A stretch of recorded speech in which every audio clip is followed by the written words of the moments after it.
Hindi, alam mo yung spokesperson niyo ng ano, ng impeachment, kayo sa House of Representatives, palitan niyo na po. Poke a hole. Sabi niyo, hindi yung nagpo-poke ng hole. Hindi po siya matatas mag-Tagalog. Hindi po, gusto niya pong mag-Filipino pero hindi po siya matatas. Sasabihin niya lang, naghanap lang ng butas, poke a hole. Ingleserang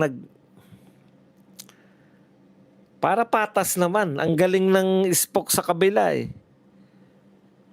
Galingan nyo naman yung spokes nyo. O, tignan nyo po, ito sabi niya. Kung tunog lata ng pre-trial brief, what more can you expect during the trial proper? Ano po kahulugan yan?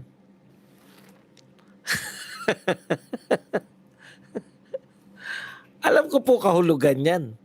Pero sa pangkaraniwang mamamayan, ano po ibig sabihin yan? Kung tunog lata ng pre-trial brief, what more can you expect during the trial proper? Wala pong katuturan eh. Hindi po tatagos yan kung kaya po kayo nagkakaroon ng spokesperson. Ito po, sa totoo lang po, labanan po to ng propaganda. Yung impeachment trial po, labanan po yan ng propaganda. Di po ba? Sa pagitan po, propaganda po. Kasi alam naman natin resulta eh. Alam po natin yung resulta nito. Malamang po sa hindi, mapawalang sala po si BP Sara. Lahat po yan, propaganda lang po to laban kay BP Sara sa 2020. Paano po kayo mananalo sa propaganda? Hindi naman po nauunawaan yung spokes ninyo. Naglagay ko yun ng spokes. Paano maintindihan ng tao yan? Tignan nyo, kung tunog lata na ang pre-trial brief, what more can you expect during the trial proper? Sino po gumagamit ng salitang tunog lata? Ano po meaning ng tunog lata? Pinapayuhan ko po kayo para maganda po laban. Wala po nakakaintindi sa sinasabi nyo eh. Tunog lata na yung pre-trial brief. What more can you expect during the trial proper?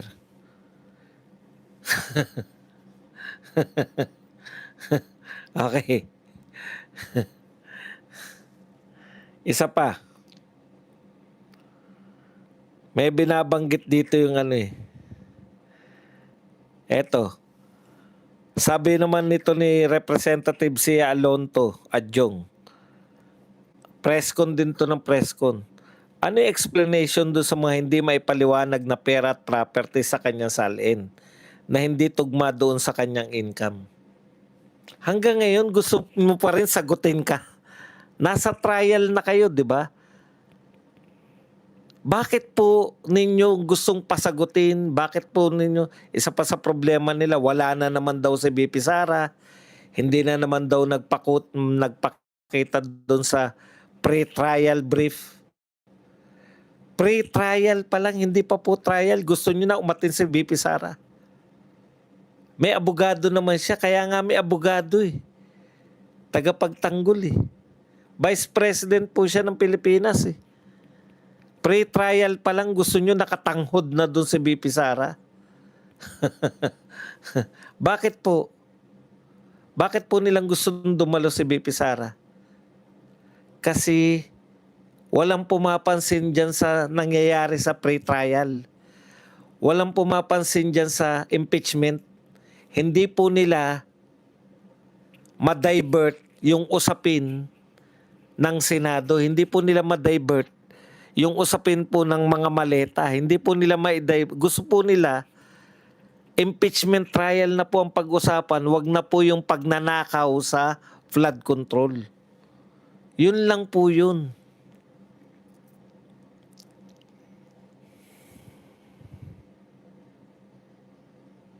Kasi once na magsalita, once na magpakita si BP Sara, yan na po ang magiging sentro, yan na pong impeachment. Kahit nga po hindi magpakita si BP Sara sa trial, pwede.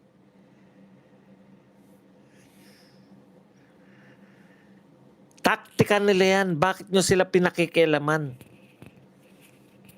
Mga pakialamero. Hindi nagpakapakita si BP Sara, ano naman? Hindi raw sumasagot si BP Sara, ano naman?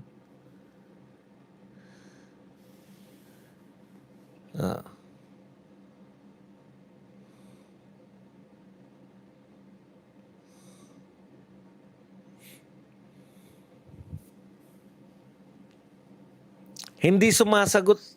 Ayaw nyo nun, hindi sumasagot si BP Sara. Ibig sabihin, mananalo na kayo. Ayaw nyo nung manalo. Gusto kasi nila. Yun lang naman po ang gusto nila eh. Bakit po, ano po mangyari pag sumagot si BP Sara?